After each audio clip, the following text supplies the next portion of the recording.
ఈరోజు రెసిపీ వచ్చేసి సోరకాయ కర్రీ. ముందుగా మనం ఒక సోరకాయ తీసుకొని సన్నగా కట్ చేసి పెట్టుకోవాలి. ఉల్లిపాయలు, పచ్చిమిరపకాయలు అన్నీ కట్ చేసి పెట్టుకొని ముందుగా ఒక కడాయి తీసుకొని పొయ్యి మీద పెట్టుకొని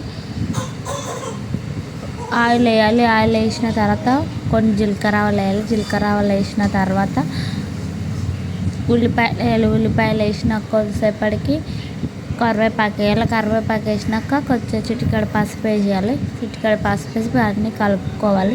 కలుపుకున్న తర్వాత కొన్ని పచ్చిమిర్చి వేయాలి. పచ్చిమిర్చి వేసిన తర్వాత కొన్ని టమాటాలు వేయాలి.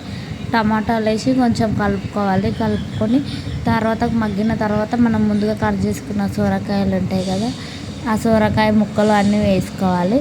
వేసుకొని బాగా పసుపు మొత్తం పట్టేటట్టు బాగా మంచిగా కలుపుకోవాలి. తర్వాత తగినంత సాల్ట్ వేయాలి.